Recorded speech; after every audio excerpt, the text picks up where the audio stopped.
the Seahawks trade for Sam Howell, what John Schneider said about it, and some more contract details.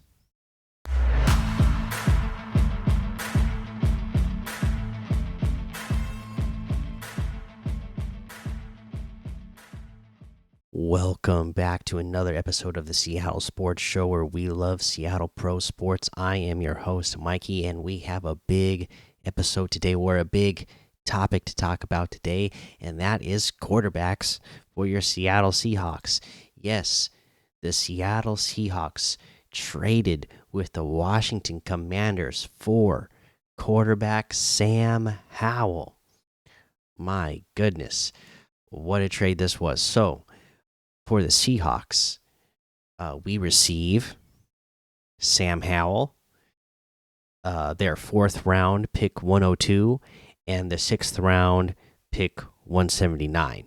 So we got the player and those 2 picks, and what we sent was 3rd round pick number 78 and 5th round pick 152. So basically, we got the player, we got the quarterback, and then we swapped picks. So we gave them our 3rd pick for their 4th round pick. We swapped those, and then we swapped our 5th round pick with their 6th round pick. So we got the quarterback, and both picks got traded back. So we moved back farther in the draft off of both picks that we traded to Washington. So to me, anybody that's been watching my all of the mini mock draft episodes I've been doing, it just strengthens my thought that the Seahawks will be trading back in this draft with that 1st round pick to pick up more picks in that 2nd and 3rd round range, because they're still going to have a ton of needs by the time they get to the draft. Now, there's some ways to look at this trade, right?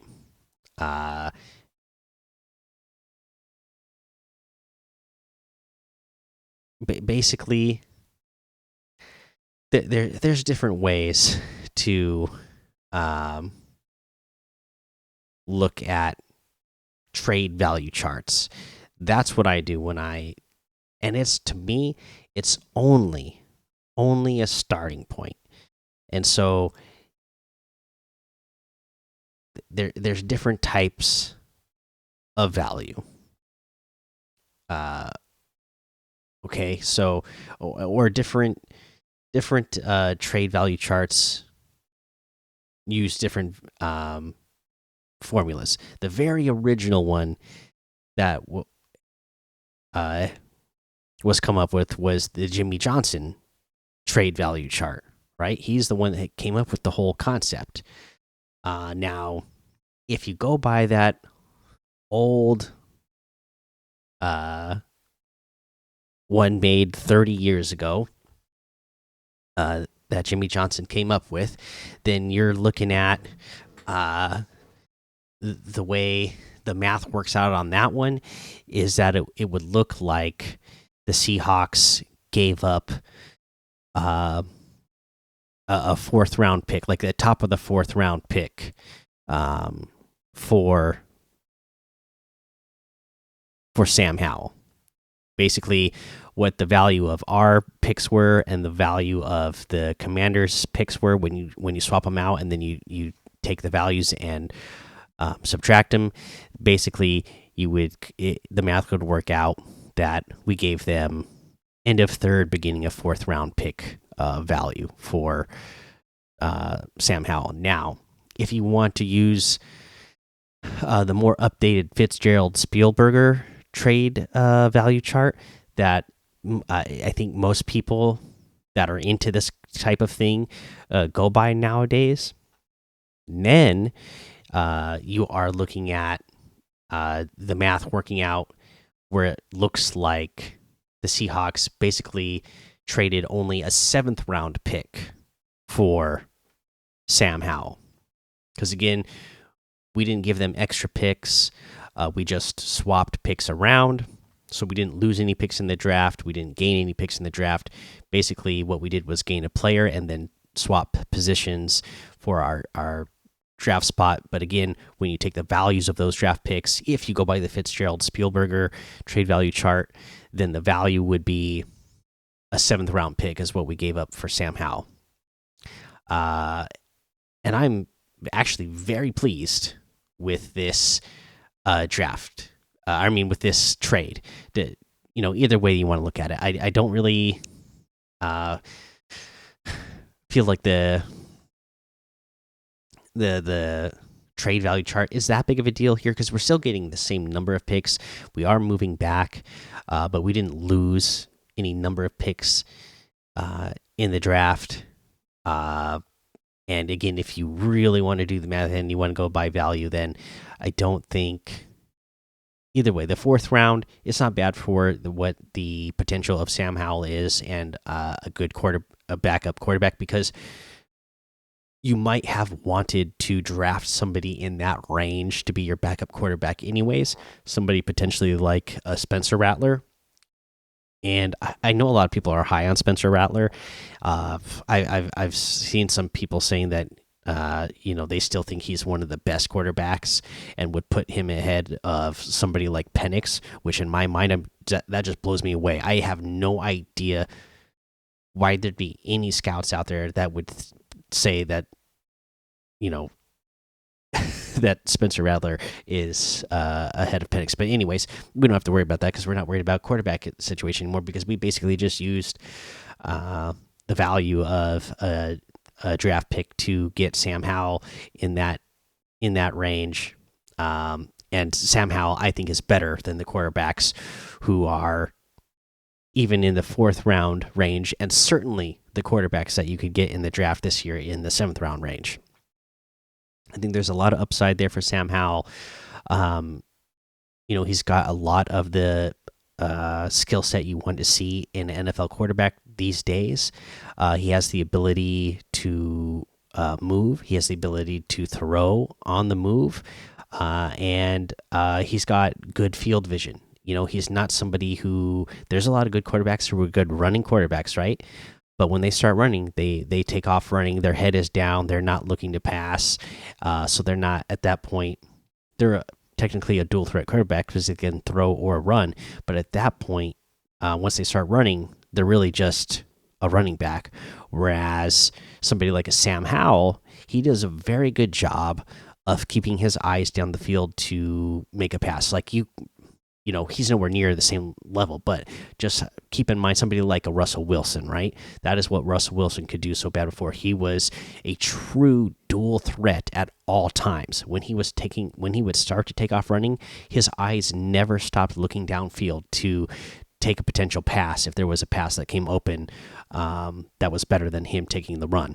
Sam Howell does that sort of thing. He does it nowhere near the level that Russell Wilson did, which is why he's getting traded away to become a backup to another team. But the potential is there, still young, right? And we'll use that to transition to John Schneider, being on the John Schneider show today on 710 ESPN with Bob and Wyman, and they asked him about it, and oh, you made this trade today, right? And so he got into it. He was like, yeah, you know what, we're excited about this trade because they always liked Howell. They scouted him. They potentially, they had thoughts about drafting him back in 2022. Obviously they didn't, but that was somebody that they had on their radar, and now they go and get it done. And some things that John Schneider said about Sam Howell is some of the things that I said. But then he also mentioned that, when you're looking at the draft and the players that are available there, look, he is younger than Michael Penix and Bo Nix. He is the same age as Jaden Daniels. But the difference is uh, Sam Howell now has 18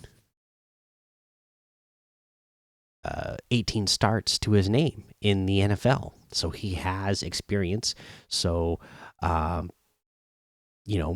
I don't know how good of a football mind he has, but John Schneider seems to think that he has a good football mind in the time that he's spent around him, and from what he's heard from uh, other people he knows in the Commanders organization that he trusts. And um, so they went out and got their guy that's going to be their backup now. Again, he's still on his rookie deal, so he's a lot cheaper than what, again, keeping somebody around like Drew Lock was going to cost you. Even though he said he still really liked Drew Lock and was kind of hoping to keep him. Drew Lock went and is competing for a starting job over there with the Giants, which he must not have felt like he could have done here in Seattle. And maybe it sounds like that is the case. This should tell you how much confidence they have in Geno Smith without even being prompted about what the quarterback situation was going to be like going forward. John Schneider said, to open his thing, he was like, "Oh yeah, we're excited about this trade. He's young, he's good, and he's gonna come here and he's gonna be a good backup, and Gino will be the man." And they asked him, so they said, "Okay, well, so is there no competition then?" And John Snyder said, "Well, he's gonna, you know, um, Sam Howell is a competitive guy, so he's gonna give it a run and try to win the starting job if he can." But this wasn't a move where they went out and thought like, "Oh, we're gonna go get our starting quarterback." The thought process was, we need another backup now because our backup just left, and they didn't see they didn't see it like, okay, we're making the trade for our day one starter in 2024. It sounds like they know this guy's still got a lot of work to develop, and you know, they're content with him being the backup and seeing if he does develop. He's still got 2 years left on that rookie deal, so there's still plenty of time for him to develop, and potentially become something. Maybe he does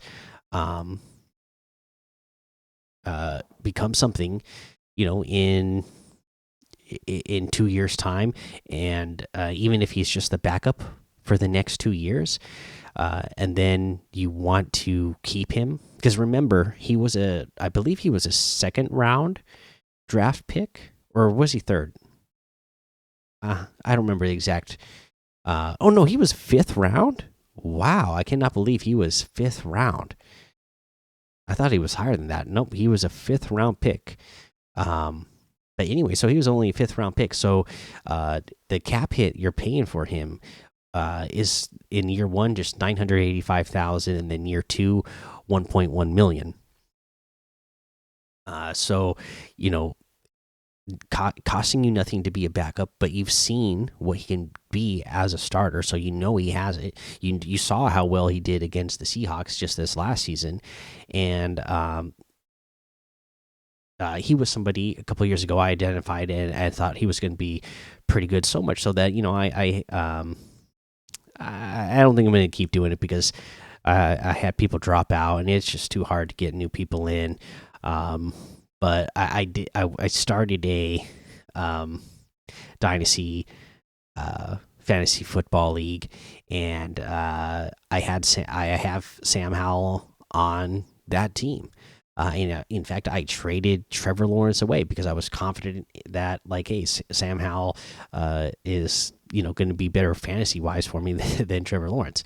But that's the kind of ability that I think Sam Howell has, and if you can make him realize it and play with consistency in 2 years' time, then you're talking about a guy that will have sat on the bench and won't have been a starter for 2 years. So, if you're the Seahawks organization and you know that this guy has developed into something, you're going to know more than other teams are going to know. So you'll know if he's going to be worth it or not to uh, give a second contract to, and it probably won't cost you a lot because his first year he only played and started in one game, and then his second year he was a starter the whole year, but only won 5 games. 21 interceptions to 21 touchdowns. That's not the ratio you're looking for. So then, if you spend the next 2 years as a backup, you might be able to get him at a very good rate to be your next starter if nobody else knows that he has, developed into something good. So, there's a lot of benefits to having him on the team over the next couple of years.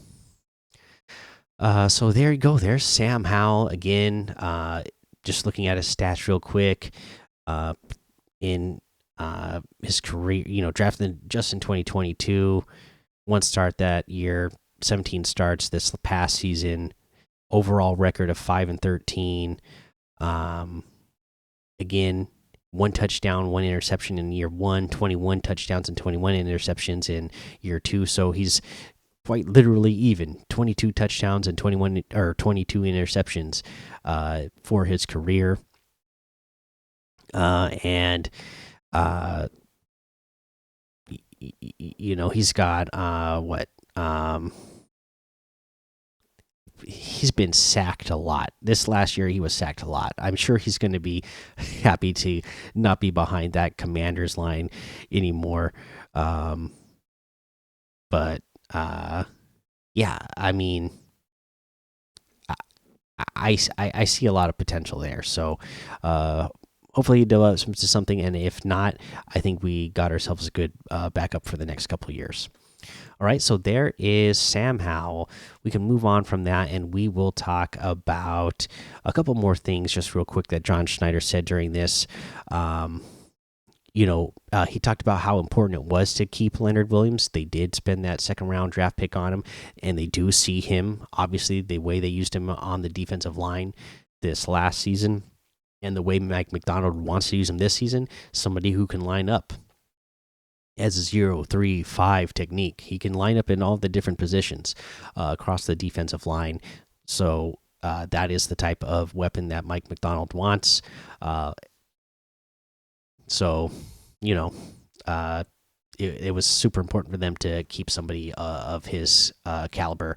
And, it was big money, but the type of money for that position, it is well worth it. You could see other players at that position who get, Wilkins himself got paid a lot more. And there's a lot of defensive tackles that get paid just as much or more than what Williams just got paid. Again, we only gave him $500,000 raise over his previous contract. He talked about guards, right? So that's a position that I think we still need to improve a lot. We have not seen them go after that at this point. And yeah, he just kind of laughed like I did on day one of free agency when we were seeing the deals that guards were getting. He kind of laughed and said, "Guards are overdrafted and overpaid in the market right now." He basically put it like, the skill or the players at the positions these days are not as skilled as they once were for that position. Just because when you get guys who are the big boys like that, they want to play defense because they want to be the ones like getting the sacks and making tackles, and it's a lot more fun than just being the offensive lineman who, as he put it, there's not like a blocking dance, like there is when a defensive tackle gets they get a sack and then they do their dance. There's nothing like that for an offensive lineman, right? So it's more exciting to play defensive line. So the athletes are different at the position, but because there are a little bit more harder to get like a really good one. As he said, they get overdrafted and they get overpaid. So it doesn't look like they're interested in doing that. And then so from that, we talk about George Fant being back, and he says that um, George Fant can play left tackle, he can play right tackle, and he has played guard a little bit in the past. So he will be. Right now, the plan is for him to be a utility lineman. They'll plug him where they need him to be. And again, we don't know where they're going to need him. Again, Abe Lucas, we still don't have details about how messed up that knee situation is for him. Is he going to come back and be able to be a starter at right tackle still, where you do need to be athletic and flexible? If that's not the case, you would think about wanting to move Lucas into guard, where again it puts a little bit less stress on that situation. Or if he's able to be just fine, maybe you are looking at George Fant as, being able to take over any or both tackle positions if somebody gets hurt again this year, and being able to plug him in at guard if need be. Okay, so that was what he said about that. He also talked about Noah Fant and Pharaoh Brown. Again, they were excited to get Noah Fant back, and be able to see what he's going to do in Grubb's system and how Grubb is going to utilize him in this system. And same thing with Pharaoh Brown. He talked about how they view him as one of the top 3 blocking tight ends in all of football. Again, I've been watching him for a long time from Oregon. I would tend to agree with that, but he is also a receiving threat. Again, if you utilize him the right way, which I think Grubb could very well do with the type of offense we think he's going to run, then I think he could be more of a receiving threat than he has been in the NFL at this point so far. So it's going to be really fun to see them on the field together and individually as well. And then from that, let's talk about some contract situations. We got a little more detail on some of these contract situations. Leonard Williams, we do know it's 3 years, 64.5 million. He's got 26.1 guaranteed at signing. His cap hit is in 24. It'll be 10.4 million. 2025 is going to jump all the way up to 29.1 million, and then in 2026 his cap hit will be 24.9 million. Again, these are all numbers that are in line with what defense year one here you're getting in this. You'll find that very normal when you look at NFL contracts. Year one, that's always your lowest cap hit by a lot, because you can give them that bigger guaranteed signing bonus in that year one. So only 10 million against the cap this year, but then 29 and then 24, those are the average of like star defensive tackles are getting at this point. And then by the time you get to those years, it's going to be even higher than that. So you're getting them on a pretty good deal in general for that. And then the other deals that we know or have details about now, George Fant, he's got 2 years, 14 million with the 3.7 signing bonus. Rayshon Jenkins, we know what we know about that so far is just that it's 2 years and 12 million, and Darrell Taylor is 1 year, 3.1 million. Okay, now I don't want you to go and try to do math on any of these and try to figure out how much cap the Seahawks have left to spend in this free agency period, because the only one that we know for sure about the cap hits is Leonard Williams, and that's coming straight from Spotrac. They're the ones who they did get the details of the contract. So once that happens, then that date that website's going to be updated, and you'll be able to see what the cap hits are. I see a lot of people out there trying to do math and say, well, this is how much money they have left, so they're not really going to be able to make any more moves, right? And then the other move that we can talk about that they did after everybody was saying that this is, something that that they're not going to be able to make very much moves because they've already spent their all their cap space. They went out and they actually got a middle linebacker, right? So with this, um, you know, they went out and they got um, Tyrel Dodson.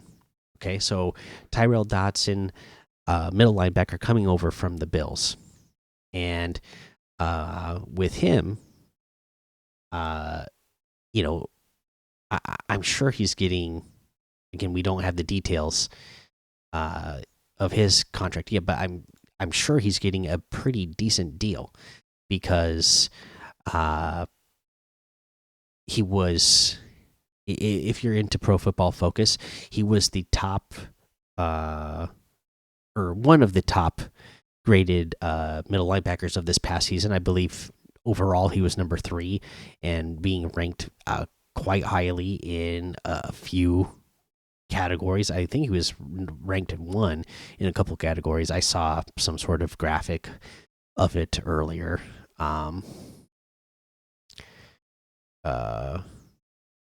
Let's see here. I'm looking it up now. Yes, he in fact did grade number 1 overall for linebackers from Pro Football Focus. If you're into that, I know a lot of people are. I don't subscribe to it, but yeah, he was number 1 overall. And top 3 in a lot of different categories that they grade. And he did have a very productive year. This was his 4th year in the NFL, and this year, let's take a look at what he did this year. He played in all 17 games, but he started in 10 of them, and it looks like here he had 143 tackles, 11 tackles for loss. Or wait, no, I'm looking at career totals. Sorry. For this year, he had 74 tackles, 8 tackles for loss. He had 6 QB hits. He had 2.5 sacks, and again, that's at 10 games as a starter. So he is seen as somebody who is ascending right now still. Again, 4 years in the NFL, but just 25 years old, so still young, still developing. 6 foot, 237 pounds. So you're looking at a good sized linebacker in today's modern NFL. That's very common to see a quarterback of that size, or a linebacker of that size.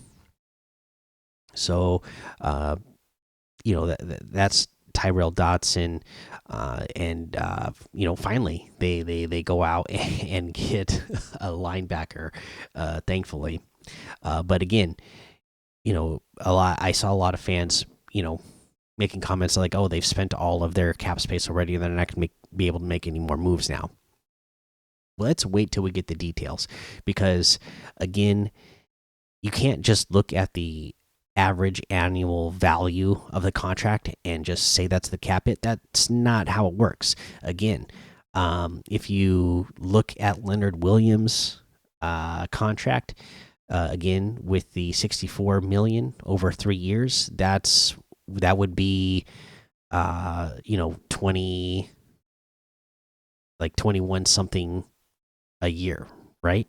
Well, in this year alone, his cap hit is just 10.4 million.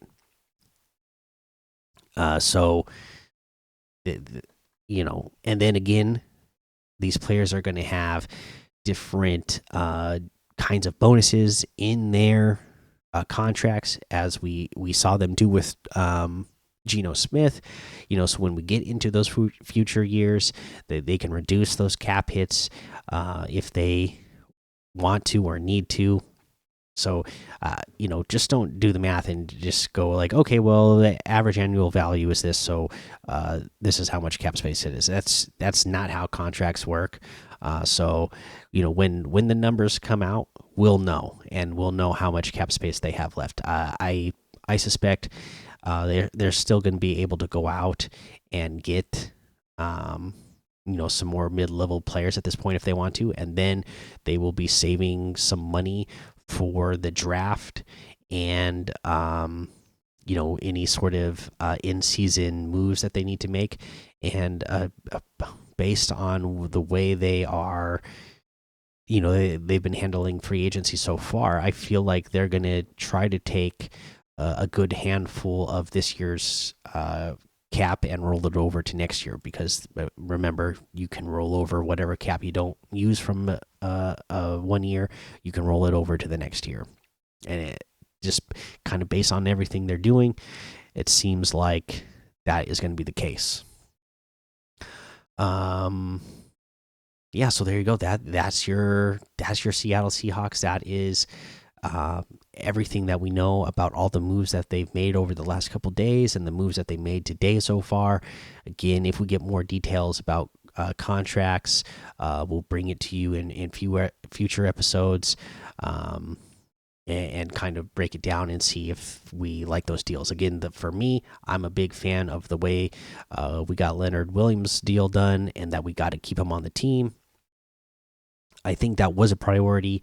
I'm glad that John Schneider said it was a priority and actually made it a priority. It sounds like maybe that's why they were not able to keep Jordan Brooks, that they would have liked to have him, but Leonard Williams was the biggest priority. And while they were, focusing on Leonard Williams, Miami swooped in and, took, got Jordan Brooks a deal that he liked enough that he was willing to go.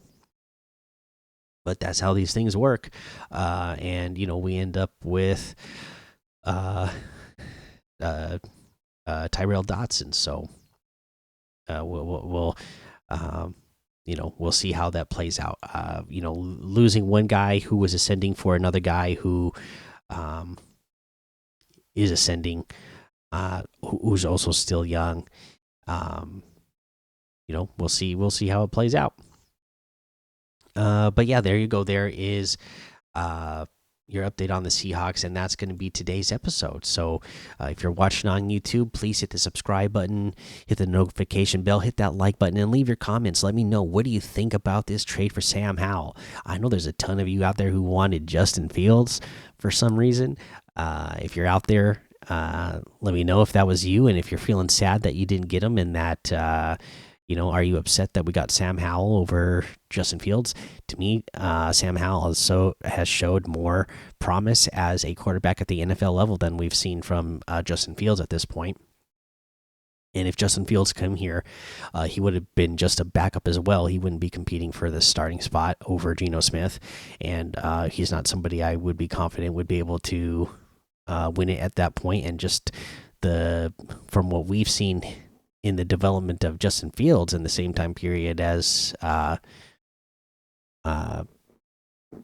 Sam Howell, I would not be at this point. I'm not confident that Justin Fields is going to be a type of quarterback who can develop into a starting quarterback, a solid starting quarterback for a number of years, or even a solid backup. Whereas I'm very confident that Sam Howell is good enough to be a backup quarterback, and I'm fairly confident that if given the right situation, he could develop into a decent starting quarterback in the NFL. But let me know how you feel about that situation. How do you feel about that trade? How do you feel about the draft situation with the draft picks that we swapped? Let me know. Do you think we gave up too much? Do you think it was just right? Do you think we got a steal? Let me know. And then let me know, are you happy that the Seahawks just finally got a linebacker, signed a linebacker, so that we're not sitting here with 0 linebackers, right? And then, yeah, just let me know how you're feeling about the Seahawks situation in general. And, if you're listening on a podcast version, if you're on Apple Podcasts or Spotify, please hit follow, hit subscribe, leave a 5-star rating and a written review, because that all helps out the show. And thank you for listening to the Seattle Sports Show, where we watch legends awaken. So take cover, because with the sea of sound, you will see us rise to reign supreme and win forever.